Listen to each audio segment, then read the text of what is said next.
नीतीश कुमार के ऊपर शिकंजा कसता ही जा रहा है और चंद्रबाबू नायडू घूम रहे आजाद।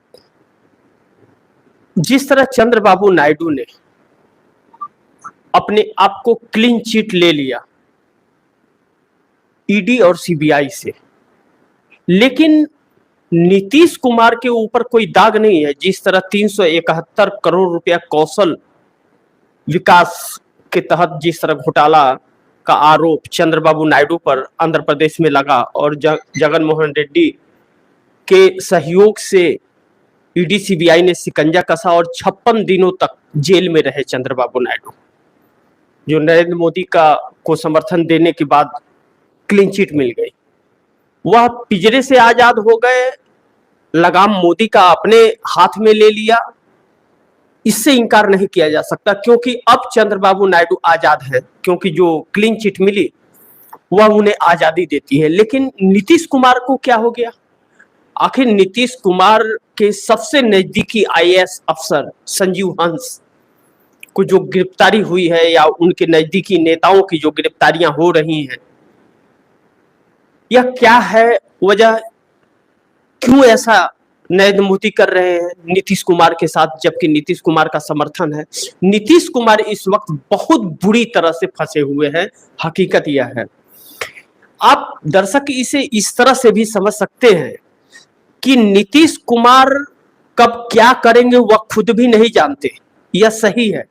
लेकिन नीतीश कुमार जिस चंगुल में मोदी के फंसे हैं, नीतीश कुमार छटपटा से रहे, कहीं ऐसा ना हो कि दम तोड़ दे या तो फिर मोदी की कुर्सी खींच ले। दोनों में कुछ भी हो सकता है, अभी कुछ कह पाना बहुत जल्दबाजी होगा।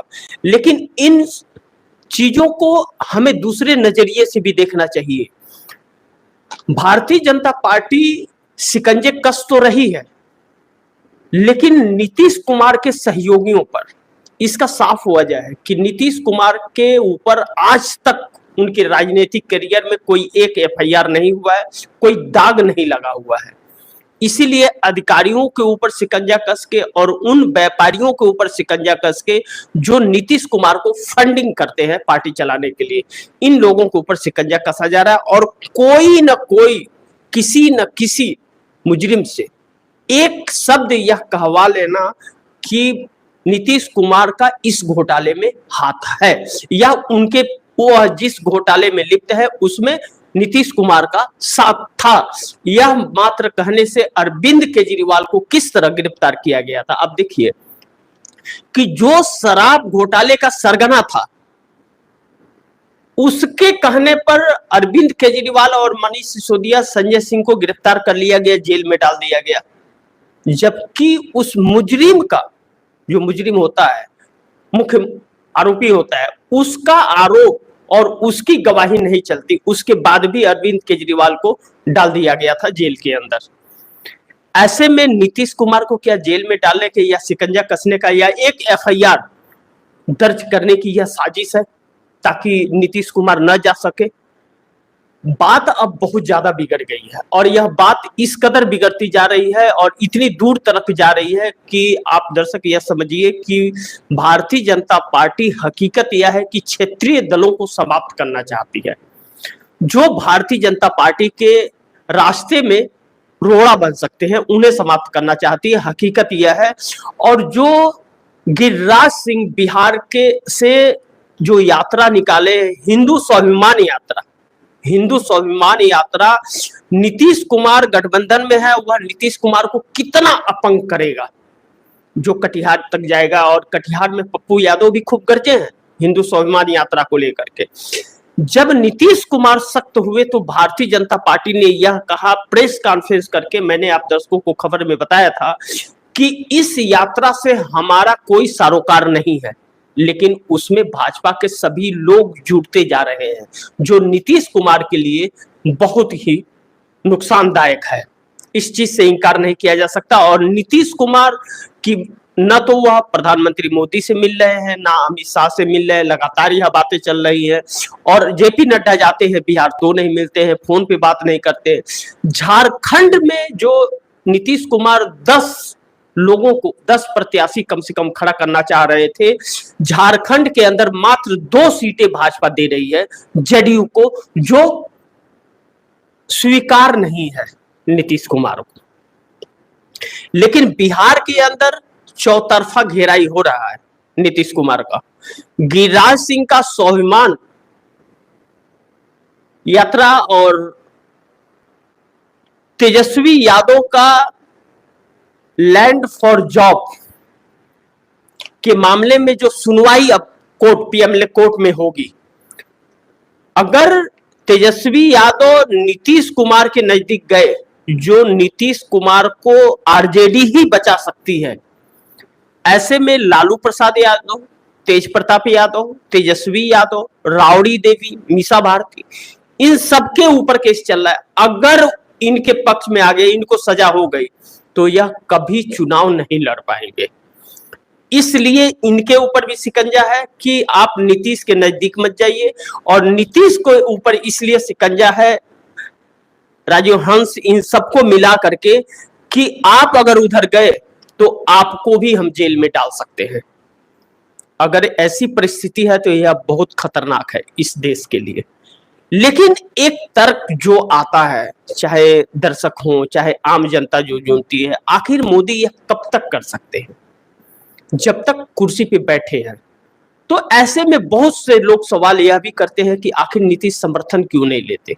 हकीकत यह है, इन सभी तथ्यों से और नीतीश की इस चुप्पी से यह पता चलता है कि नीतीश कुमार बुरी तरह इसलिए भी फंसे हैं कि वह 12 सांसद कहीं ना कहीं नीतीश कुमार के साथ नहीं खड़े हैं। अगर वह छोड़े साथ और वह 12 सांसद अगर साथ नहीं आए, जिस तरह ललन सिंह को देखा जाता है जो कैबिनेट मंत्री हैं जेडीयू के मोदी गवर्नमेंट में, मछली पालन मंत्री हैं, हालांकि मंत्री पद बहुत छोटा है, उससे कई गुना बड़ा जीतन राम मांझी को इकलौते अपने पार्टी के सांसद है, तो उनको एमएसएमई लघु उद्योग मिनिस्ट्री मिली है जो 50,000 करोड़ रुपए का साल का जिसका बजट है।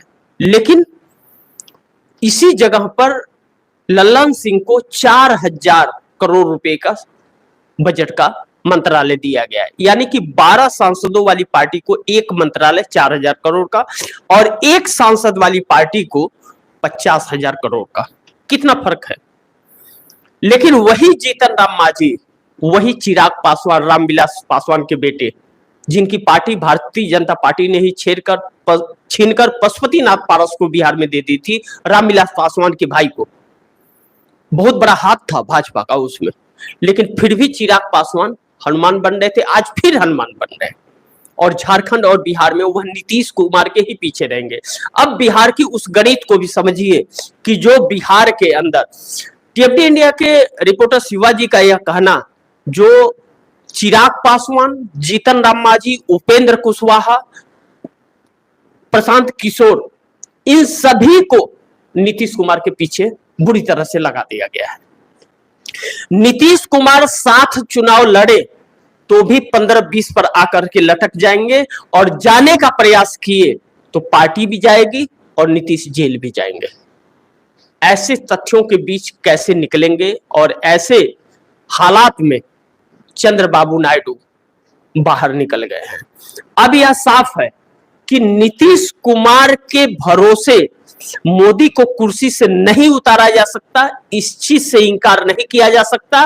अब गणित वही काम करेगी जो चंद्रबाबू नायडू के 16 सांसद और पवन कल्याण के 2 आंध्रा से आ रहे ये 18 सांसद नरेंद्र मोदी के लिए बहुत ही कारगर साबित होंगे और उनकी कुर्सी की बर्बादी के भी कारण बन सकते हैं।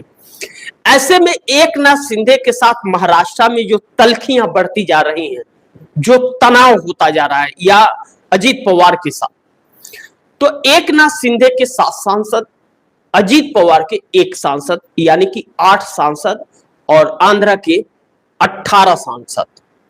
यह 18 और 8 बहुत महत्वपूर्ण रखते हैं नरेंद्र मोदी के कुर्सी के लिए। 18 सांसद पिंजरे से आजाद हो चुका है, वह नरेंद्र मोदी को जब चाहे तब झटका दे सकता है, और 8 सांसद वाली पार्टी में 1 सांसद जो है अजीत पवार का अजीत पवार घर के न घाट के कहीं के नजर नहीं आ रहे हैं। ऐसे में अजीत पवार के लिए मुश्किल यह भी पड़ रही है कि शरद पवार अजीत पवार के लिए दरवाजे बंद कर दिए हैं, लेकिन अजीत पवार के लोग टूट करके जा रहे हैं। दैनिक जागरण के सर्वे के अनुसार जो खबर आ रही है, अजीत पवार मात्र 4 से 6 सीटों पर विधानसभा चुनाव में निपटने वाले हैं। वह खुद की कुर्सी बचा ले तो बहुत बड़ी बात होने वाली है। ऐसे में अजीत पवार की राजनीति दम तो नहीं तोड़ देगी, लेकिन एक नाथ शिंदे तकरीबन 40 सीटों के आसपास आते हुए नजर इस वक्त आ रहे हैं दैनिक जागरण के अनुसार। इस जगह पर एक नाथ शिंदे और अमित शाह में जो दूरियां बन रही हैं और जो तकरार हो रहे हैं, सिर्फ 84 सीटें दी गई हैं एक नाथ शिंदे की शिवसेना को, जबकि 120 सीटों की मांग थी। 170 सीटों से 154 सीटों पर करीब भारतीय जनता पार्टी लड़ रही है और भारतीय जनता पार्टी तकरीबन 76 सीटों पर निपट रही है। मैं वो फिगर भी आप दर्शकों को बताऊंगा जो दैनिक जागरण द्वारा जो प्रकाशित किया गया था। हालांकि सर्वे पर मत जाइए, अभी 1 महीने बाकी हैं। ध्यान रखिए, आज 20 तारीख है और 20 नवंबर को वोटिंग होंगे। हालात बहुत कुछ बदल सकते हैं, लेकिन इस बीच एक बहुत उथल पुथल मचाने वाली महाराष्ट्र के अंदर जो खबर निकली, वह राज ठाकरे, उद्धव ठाकरे की नजदीकियां राज ठाकरे से मिल रही है। राज ठाकरे भारतीय जनता पार्टी के साथ मिलकर चुनाव लड़ने वाले थे, लेकिन राज ठाकरे ने मोदी को झटका दे दिया। हालांकि राज ठाकरे बहुत प्रभावित नहीं है, उनका वोट प्रतिशत मात्र 1% का है। ना तो कोई सांसद है, ना कोई विधायक है, ना कोई एमएलसी है, कुछ भी नहीं है, लेकिन वह 1% वोट मराठवाड़ा हो या विदर्भ का एरिया हो, इन 2 एरिया में, या मुंबई का कोंकण हो, मुंबई हो, आप कल्याण से थाने और मुंबई दादर यह सब एरिया ले लीजिए, राज ठाकरे खेलूंगा ना खेलने दूंगा, खेल को बिगाड़ दूंगा, वह वाले हालात में हैं। मोदी चाहते थे कि राज ठाकरे को लेकर के बाला साहब ठाकरे के परिवार का नाम लेकर मैं अपनी लीड करूंगा चुनाव प्रचार में। सिर्फ इतना मात्र से प्रधानमंत्री नरेंद्र मोदी को उद्धव ठाकरे के ऊपर हमला करने का एक रास्ता मिल जाता, वोट नहीं, रास्ता मिल जाता, जिसके वजह से प्रधानमंत्री नरेंद्र मोदी और अमित शाह जोर शोर से हमला कर पाते, लेकिन वह संभव नहीं हो पाया। उद्धव ठाकरे ने इस नीति को भांप लिया, इस रणनीति को, और वह राज ठाकरे को न्योता दे बैठे और राज ठाकरे भाई ठहरे। तो एक भाई को जब बुला दिए दूसरा भाई, तो वह बिल्कुल भी दूसरे का साथ नहीं दे सकता, और राज ठाकरे उद्धव ठाकरे के साथ खड़े हो गए। अब यह चीज, राज ठाकरे वही हैं जिन्होंने यह कहा था 1 बिहारी 100 बीमारी। लालू प्रसाद यादव ने उस वक्त जवाब दिया था।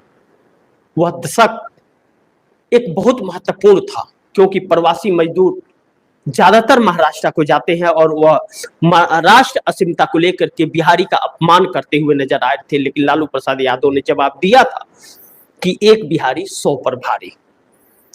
वह तलखियां दूरियां मिटी, बिहार के लोग या यूपी या मध्य प्रदेश या झारखंड छत्तीसगढ़ के लोग जाने लगे महाराष्ट्र। लेकिन इस वक्त जो इंडिया गठबंधन है, जो महाविकास अघाड़ी के नाम से महाराष्ट्र में जाना जाता है, वह उद्धव ठाकरे की शिवसेना, शरद पवार की एनसीपी और कांग्रेस की है। लेकिन वाम दल समाजवादी पार्टी यह भी चुनाव लड़ रही है। इंडिया गठबंधन ने इन्हें भी स्पेस दिया है। 3 सीटें समाजवादी पार्टी को इंडिया गठबंधन के तरफ से मिली, 119 से 120 सीटें कांग्रेस को मिले। लेकिन कांग्रेस से राहुल गांधी ने यह कहा कि अखिलेश यादव को 2-3 सीटें हम अपने कोटे से भी दे देंगे, उन्हें नाराज नहीं करेंगे। लेकिन अखिलेश यादव का एक बयान आता है कि 10 से 12 सीटें मिले और उन्होंने 6 प्रत्याशियों के नाम घोषित कर दिए। यह दुर्भाग्यपूर्ण था। इसका कितना नुकसान होगा इंडिया गठबंधन पर, यह आने वाला